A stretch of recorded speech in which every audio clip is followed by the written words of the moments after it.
AITAH for gleefully telling people that I was diagnosed with an illness after they dismissed me. I 34F have always been a filler person. My parents each had a child they obviously favored. My mother favored my younger sister, my father my younger brother. I am the friend that is ignored in a group. I am the employee whose birthday is forgotten. I'm the person who doesn't get dates. I've gotten used to it. As a result of being this agreeable, filler, boring person, I think the people around me don't realize that I'm a real person who has needs like everyone else. The prime example was when I said that my chest hurt and I coughed all the time. The people I spoke to, and I know only a few people, said that it was not a big deal and that I'd be fine. I'd never complained before, so I should be fine. I took that to heart and wondered if I really should have told people that I didn't feel well, and wondered if I was making it up in my head. It took me a long time to actually tell the doctor my symptoms because I thought I was overreacting, but I had to get checked out. Well, it turns out that there was something wrong with me. I have stage 2 NSCLC. I'm still independent and handling this alone. I drive myself to and from appointments. I pick up my medication.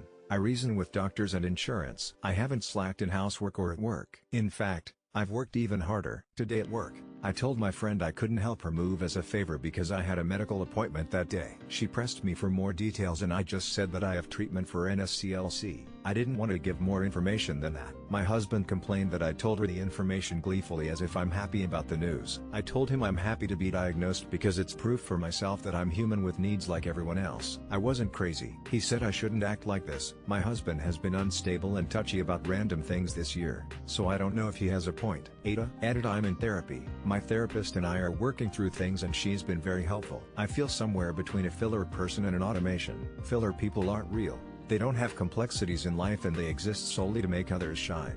Machines don't get sick. The diagnosis was something that was concrete. I exist. I'm a person. I'm not crazy and it's not in my head. I don't want attention from others. I cried and felt relief in the same moment. Thanks to the comments, I think I know why my husband has been unstable and touchy. The beginning of this year, the love of his life got into a car accident and broke her femur. She survived and is healthy now. I think that could be part of what's concerning him. My illness is a reminder that she could have died and she could still die, and life is unpredictable that way. I alone wouldn't inspire such emotion in my husband. The comments made me realize that my husband likely felt helpless at the concept of death. I traced back when he started to become touchy and moody and realized it was when she got into that car accident. My husband has asked to help, but there's nothing for him to do. I have taken care of everything so far and will continue to do so. Update AITAH for gleefully telling people of my diagnosis.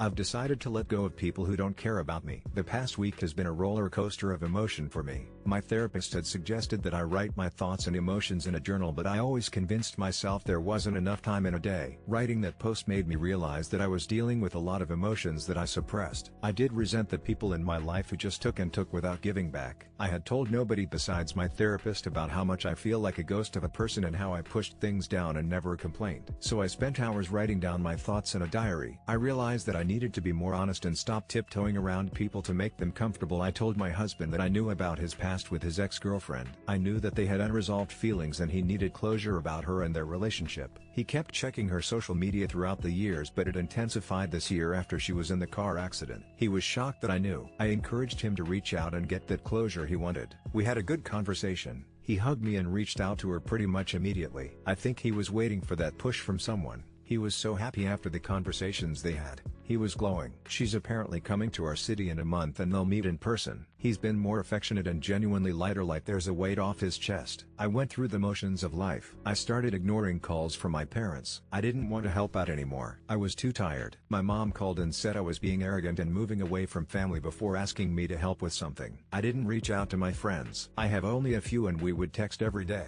I realized we texted because I always reached out. I told someone else about my diagnosis. My neighbor Nancy is a woman in her late 70s. She's one of the few people I feel seen by. She cares about me, and if I had told her about my health issues she would have told me to go to the ER. I know why I didn't tell her, but I wonder why I hope for care from people who have demonstrated no care for me instead of those that do. She was so worried for me. We had planned a fun-day trip to see a flower festival next spring. I drove home on my first week of the second cycle and for the first time I was exhausted. I had to pull over and rest for an hour before I felt well enough to finish driving home. I was so exhausted I didn't want to move and I sat on my driveway. It hit me then that I didn't have NSCLC stage 2A. I had lung cancer. I could die. I just started sobbing. All I could think of was the stupid flower festival. I haven't lived my life. I love my husband, my family, my friends, but I don't want to be married to him. I don't want to cater to my family, And I'm tired of my friends. I want to live. I want to be well enough to drive and see the flower festival with Nancy. It's only been a week and a half of change and my emotions have gone from low to really high and back low. I've been dreaming of my life after I beat cancer and leave my husband and friends. I don't even know if I can stick with it,